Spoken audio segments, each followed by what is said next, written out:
Hi there, my name is Andrew Weiler. I'm going to talk today about the second of the three essential keys for learning a language successfully, skill development.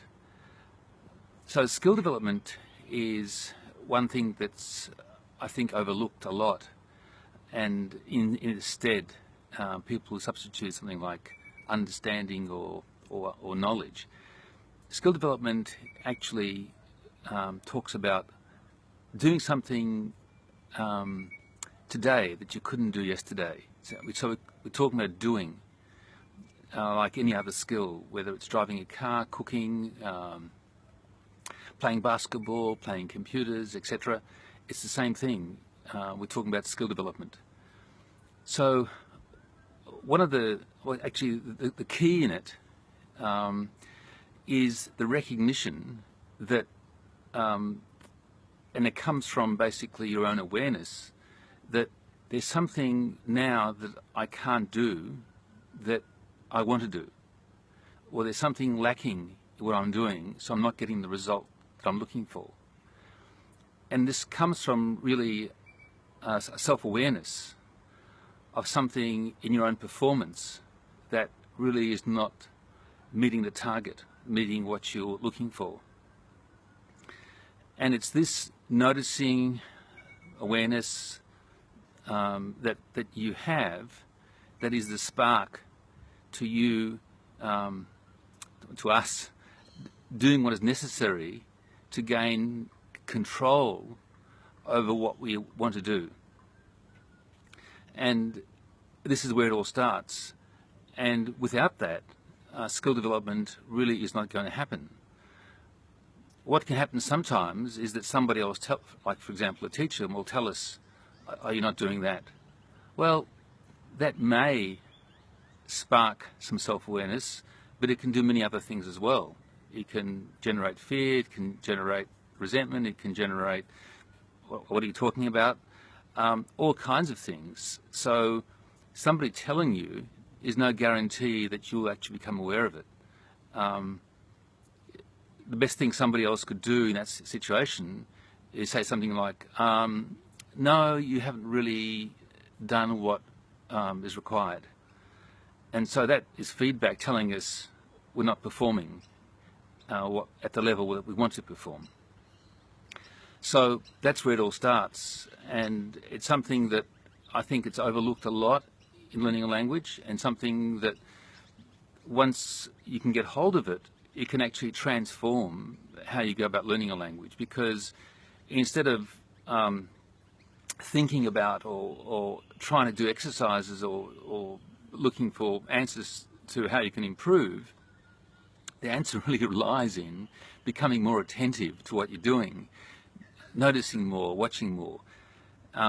So a good step you can take is to speak the language you're trying to learn and work at noticing, or just become attentive to what aren't you doing that maybe somebody else is doing, whether it's a sound, whether it's how you ask questions. You just need to notice.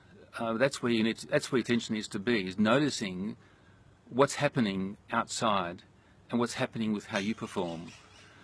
And once you can notice some kind of difference there, all of a sudden you know where you need to work, and that actually provides you with guidance as what you need to do next, where you need to put your attention more on. Now, sometimes with students that I'm talking about adults as well as younger ones, I've noticed, or I had a response to, well, I can't see any difference. I can't hear, I can't see any difference at all. And this comes from all of us able to do this, because that's, in a sense, how we learned our first language. Where this comes from is that in schooling, this ability has been taken away from us, as it were, by us having to follow the teacher's instructions and the books and exercises. And so we become less and less attentive to what's happening in us and around us, and more attentive to what somebody else is telling us to do, or more attentive to what the books are telling us to do.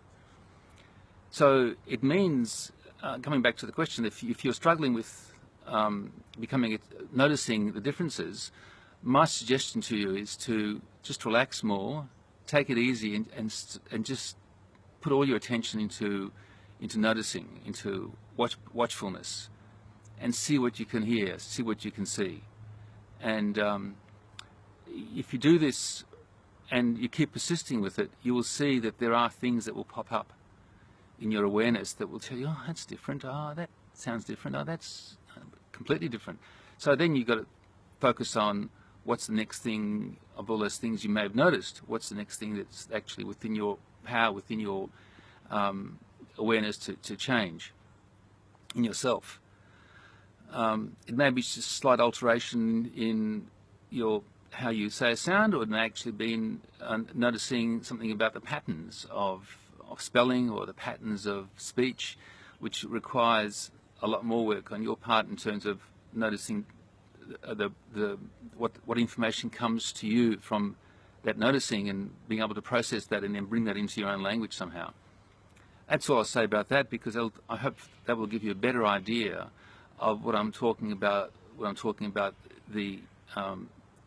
as skill, as an essential key to becoming successful in learning a language. So that's it for that's it for me now. And maybe tomorrow or the next day I'll come back to here this point and talk a little bit about the third key, which is confidence. Hope it's been of help to you. Thanks for listening. Bye for now.